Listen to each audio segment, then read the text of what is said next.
Ce programme est financé par les amis et partenaires du ministère de Joyce Meyer. Je me demande combien de personnes ici ce soir sentent qu'ils ont reçu un appel de Dieu pour leur vie, mais rien n'arrive et vous êtes vraiment frustrés. Eh bien, entrez dans le repos de Dieu.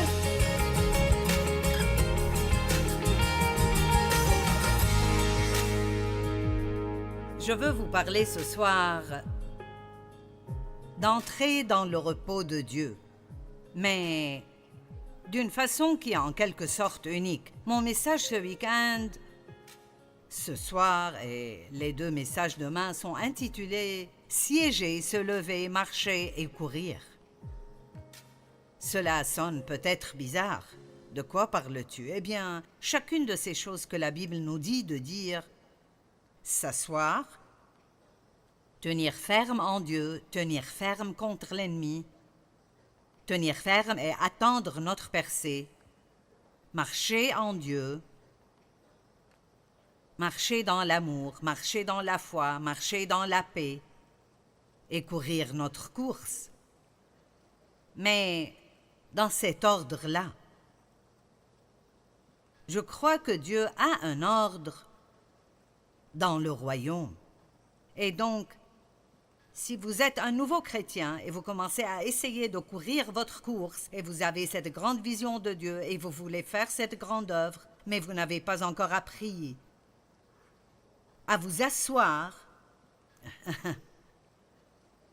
donc vous serez juste vraiment frustré. Je crois que si vous avez une grande vision de Dieu et vous ne savez pas comment vous reposer en Dieu pendant que Dieu travaille sur cela, ça pourrait presque vous tuer.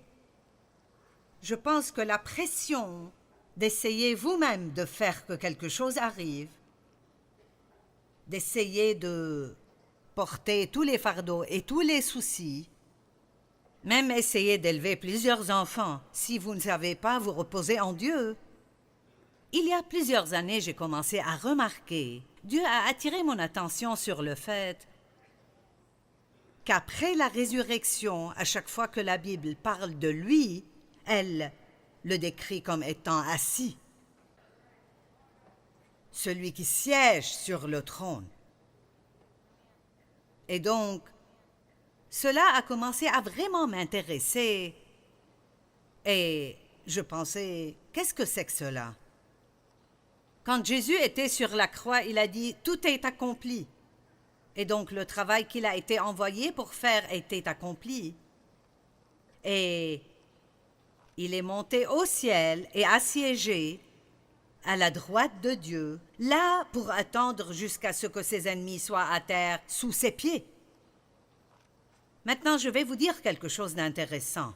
Je crois que savoir comment vous reposer en Dieu quand l'ennemi vous fait face est l'une des plus hautes formes de guerre spirituelle que vous puissiez faire. Amen. Donc, nous allons juste regarder quelques versets. Vous n'allez entendre qu'une partie de cela ce soir, mais je crois que Dieu vous donnera ce dont vous avez besoin ce soir et vous donnera le reste demain. Père, merci pour la parole. Nous prions qu'elle pénètre les cœurs et qu'elle ne soit pas oubliée. Au nom de Jésus. Amen. Éphésiens 1, 19 à 22. Et pour que vous connaissiez et compreniez quelle est l'extraordinaire grandeur de la puissance qu'il met en œuvre? Combien d'entre vous croient que Dieu est tout-puissant? Très bien. Mais vous ne voulez pas manquer ceci. En notre faveur. Vous n'avez pas compris. En notre faveur.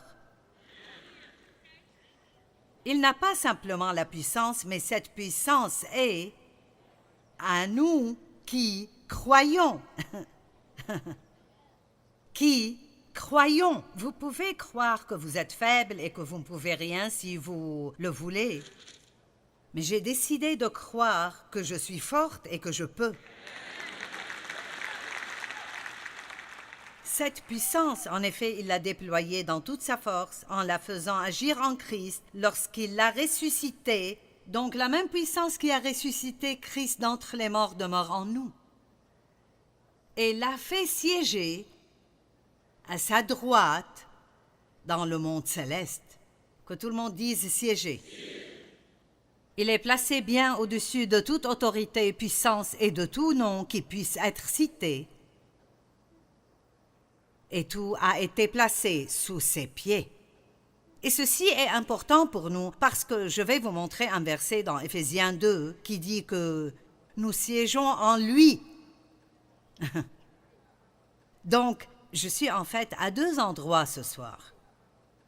Je marche ici sur cette plateforme, mais spirituellement, je siège dans les lieux célestes avec Christ. Et siéger veut dire une chose.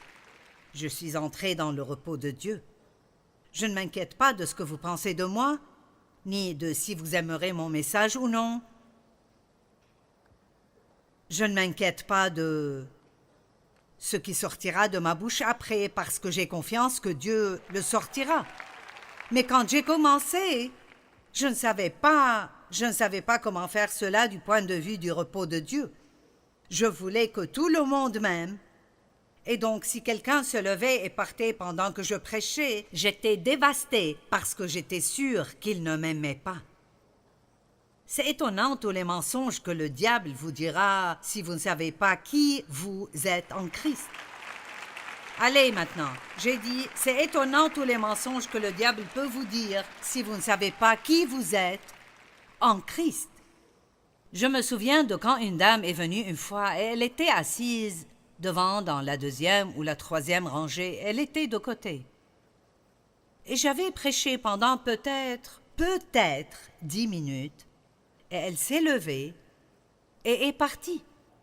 Eh bien, j'apprenais encore comment siéger. Et j'essayais de courir ma course. Et je ne savais encore rien sur rester dans le repos de Dieu. Et donc, je me sentais mal tout le reste du sermon parce que je pensais, elle n'a pas aimé ce que je disais, elle ne m'a pas aimé. N'est-ce pas merveilleux d'être libéré, de vous occuper de ce que les gens pensent de vous et de s'ils vous aiment ou non? Et donc, quelqu'un m'a dit le jour suivant, on ne me l'a pas dit ce jour même, Dieu m'a donné un jour pour être misérable. Et quelqu'un m'a dit le jour suivant, une dame m'a dit de te dire qu'elle était ici hier soir. Et elle a dû partir pour aller au travail. Mais elle t'aime tellement que ça valait la peine pour elle de conduire jusqu'ici, juste pour t'entendre pendant 10 minutes. Maintenant, c'est le genre de choses que le diable fait. C'est comme, il nous dit des choses qui sont totalement fausses, mais si nous ne savons pas comment nous reposer en Dieu, vous voyez, si ce qu'elle pensait de moi importait beaucoup trop pour moi, alors je ne pourrai pas entrer dans le repos de Dieu parce que je serai préoccupée par ce qu'elle pense de moi. Allez, je veux que des personnes soient libérées ce soir. Et je crois qu'il y a un ordre. Je crois que vous devez apprendre comment vous reposer en Dieu, comment vous asseoir avant de pouvoir vous lever, avant de pouvoir marcher, et certainement avant de pouvoir courir. Donc, je vais vous donner un exemple. Et vous comprendrez. Mike, pourrais-tu m'aider? Je faisais cela moi-même avant, mais je pense que ce n'est plus pour moi et je laisserai quelqu'un d'autre le faire. Donc, pourrais-tu te coucher? Très bien, maintenant. C'est comme cela que les bébés commencent. Et c'est comme cela que nous sommes tous. Quand nous entrons dans une relation avec Christ, nous n'en pouvons plus. Amen. Et peut-être que quelqu'un ici aujourd'hui se dit aussi, oui, c'est cela, je n'en peux plus. Eh bien, nous avons la réponse pour vous ce soir. Et donc, disons que je suis un bébé chrétien et que je viens juste d'entrer dans le royaume et je suis toujours couché. Maintenant, imaginons juste que quelqu'un vient et dit « Lève-toi ».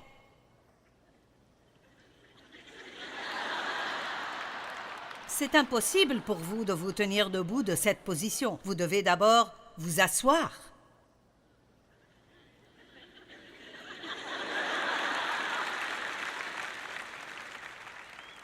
Vous voyez, ceci représente Je suis sauvé maintenant, je suis dans le repos de Dieu. Mais bien sûr, nous ne faisons jamais cette transition aussi rapidement. Nous devons avoir au moins 20 ans où nous sommes misérables. Je veux dire un minimum de 20 ans où nous nous sentons coupables à chaque fois que nous faisons une faute et nous sommes préoccupés par notre ministère. Pourquoi il n'est pas ceci, pourquoi il n'est pas cela? Je me demande combien de personnes ici ce soir sentent qu'ils ont reçu un appel de Dieu sur leur vie, mais rien n'arrive et vous êtes vraiment frustrés. Eh bien, entrez dans le repos de Dieu. Vous ne pouvez pas le faire vous-même. Vous ne pouvez pas le faire grandir plus vite que comme Dieu le veut. Et vous espérez que votre ministère ne grandira pas plus vite que vous.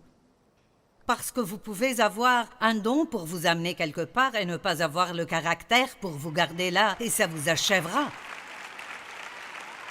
Donc vous pouvez commencer avec un grand don, mais toutes ces autres choses vous donnent le caractère. Donc maintenant, il a appris à siéger en Christ. Donc, lève-toi.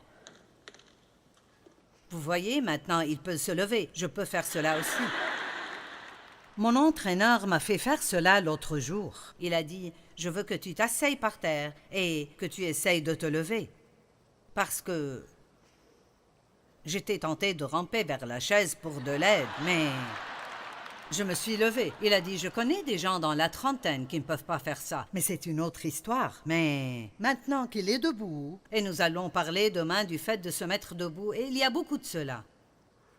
Se lever et attendre Dieu, et se tenir ferme et continuer à faire ce qui est bon quand rien de bon ne semble arriver avec vous. Tenir ferme contre l'ennemi, tenir ferme contre les mensonges de l'ennemi. Nous devons tenir ferme. Mais vous voyez, vous pouvez le faire de la position d'être entré dans le repos de Dieu. Ce que je veux que vous compreniez est que tout peut être fait après être entré dans le repos de Dieu. Et quand je parle du repos, je ne parle pas d'une sieste, je parle du repos interne.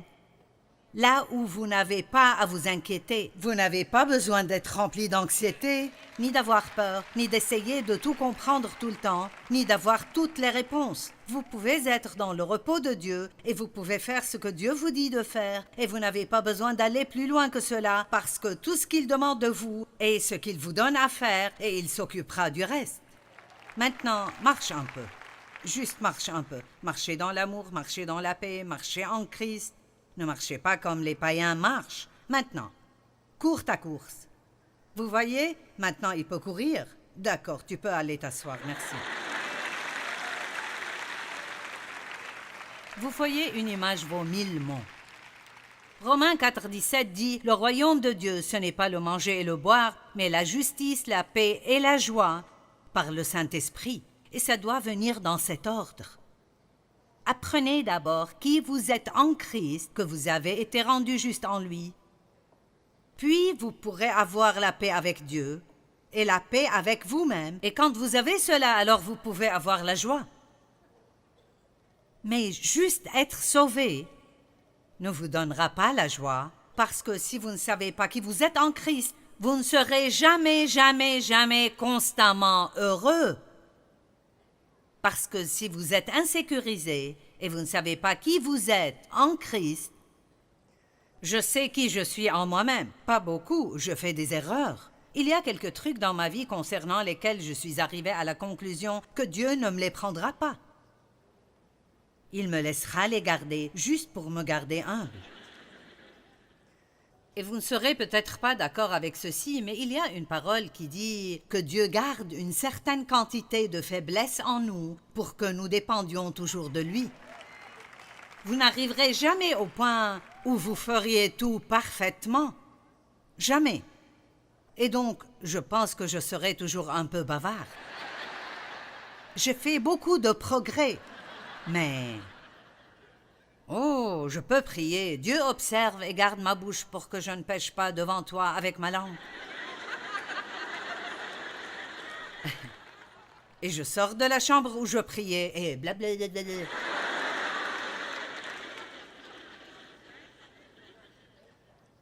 Savoir qui vous êtes en Christ est plus que juste une petite déclaration religieuse mignonne. C'est la clé. C'est la clé. Jésus a dit « Tout est accompli ». Et laissez-moi vous dire, la chrétienté ne commence pas par les actes, mais par ce qui est accompli. Amen.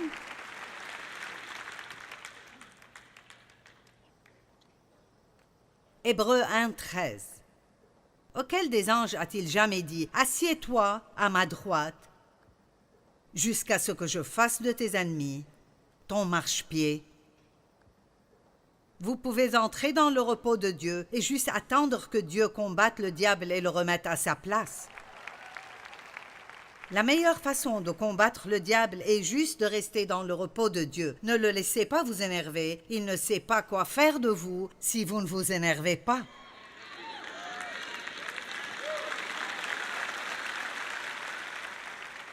Et laissez-moi vous dire autre chose qu'il n'aime pas. Il n'aime pas quand il vous donne un grand problème et vous continuez à vivre votre vie alors que Dieu s'occupe de votre problème. Avez-vous entendu ce que j'ai dit? Vous pouvez vivre pleinement votre vie, même si vous avez un problème. Dieu ne vous demande pas de réparer votre problème. Il vous demande de lui faire confiance pendant qu'il répare votre problème. Et je pense que plusieurs personnes ici ont besoin d'entendre ceci ce soir. Je me rappelle être passé par là. Tu ne peux pas t'amuser et profiter de la vie si tu as ce problème. Je m'énervais tellement contre Dave parce que les premiers temps, nous n'avions pas d'argent et il y avait toujours plus de factures qu'il n'y avait d'argent. Et j'ai dû quitter mon travail à temps plein dans l'obéissance envers Dieu pour préparer pour ce grand ministère que je pensais que j'aurais et j'enseignais toujours à 25 personnes chez moi. Et donc, je prenais toutes ces factures et je commençais à calculer. Et bien sûr, plus je faisais cela, plus j'étais effrayée. Et Dave était dans la chambre d'à côté avec les enfants, à jouer et regarder la télé. Et il lui mettait des bigoudis dans les cheveux et... Je disais, vous ne toucherez pas mes cheveux. Et je m'énervais contre lui parce qu'il jouissait de sa vie et nous avions un problème. Allez, vous savez? Oh, ça m'énervait vraiment. Et je disais... Pourquoi ne fais-tu pas quelque chose? Nous avons des problèmes ici. Pourquoi ne fais-tu pas quelque chose d'autre que de rire et d'agir comme si c'était une grande fête? Il a dit, que veux-tu que je fasse? Tu sais combien d'argent nous avons? Nous obéissons à Dieu. Dieu prend soin de nous tout le temps. Il ne nous a jamais abandonnés. Il ne nous a jamais laissés tomber. Mais je ne connaissais pas ce principe du repos en Dieu et je voulais savoir comment Dieu le fera et quand il le fera. Je n'étais pas satisfaite dans la confiance et l'attente. Donc je dirais ceci encore une fois, c'est important. Vous avez la permission de profiter de votre vie pendant que Dieu travaille sur votre problème. Et pour certains d'entre vous, ceci valait la peine de venir ce soir. Dans l'Apocalypse, Jésus est toujours décrit comme siégeant à la droite de Dieu. Et donc, j'étais assez curieuse à ce sujet et j'ai réalisé que c'était lié au fait d'être entré dans le repos de Dieu. Et il y a une raison très importante pour laquelle la Bible dit toujours qu'il siège, qu'il siège, qu'il siège. Jésus est notre grand prêtre. Et il n'y a pas d'autre grand prêtre que lui qui a pu siéger dans la présence de Dieu.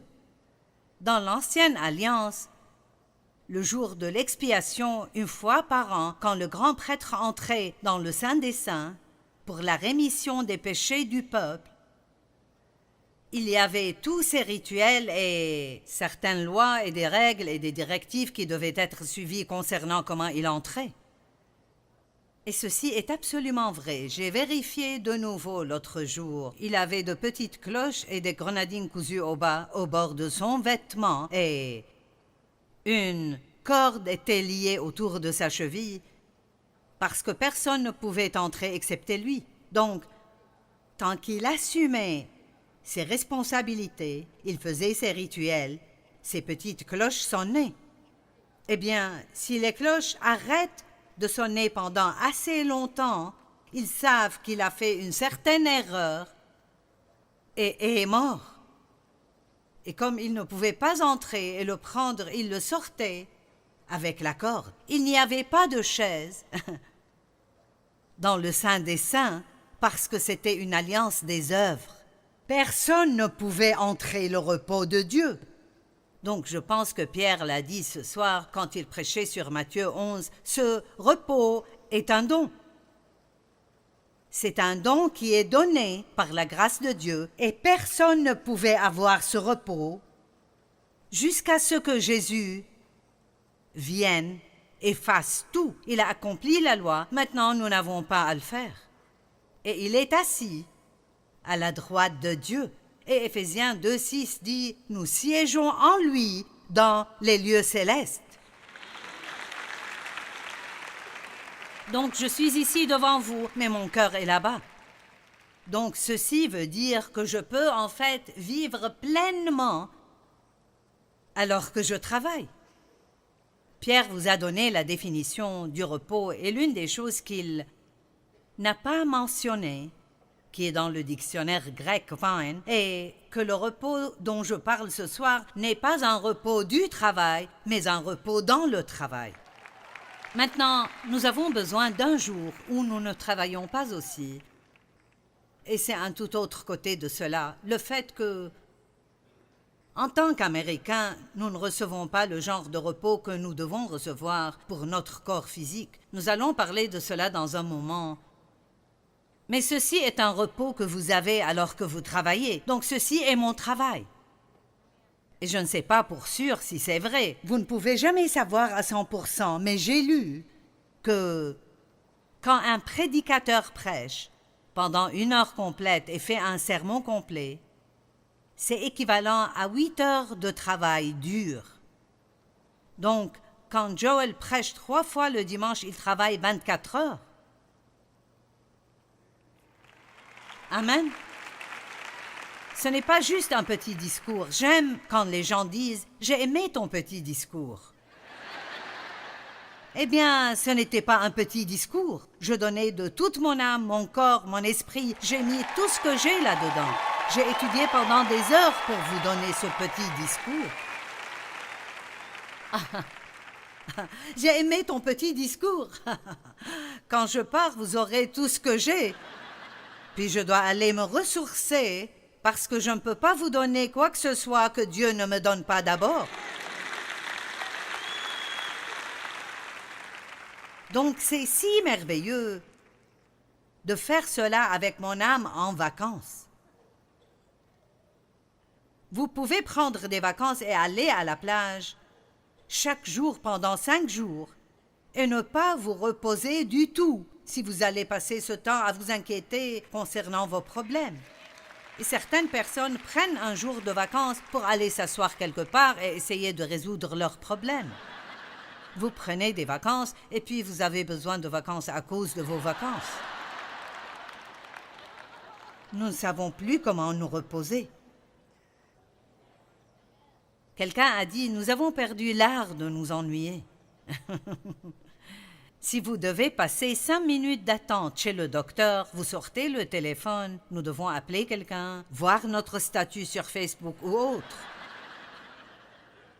Je ne pourrais pas vous dire combien d'amis nous avons sur Facebook. J'aime cela. Ils sont amis sur Facebook. Amis? Sur Facebook? Ce serait bien d'avoir 5 très bons amis dans votre vie entière.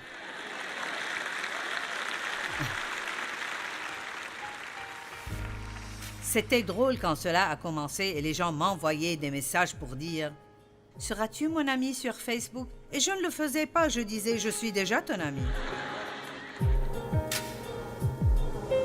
Apprenons comment rester assis en Christ en tout temps. Et cela veut dire entrer dans son repos, lui confier tous nos fardeaux pour que nous puissions profiter du repos de Dieu et ensuite nous pourrons faire ce qu'il nous demande de faire. Rester assis est juste la première étape dans notre relation avec Dieu.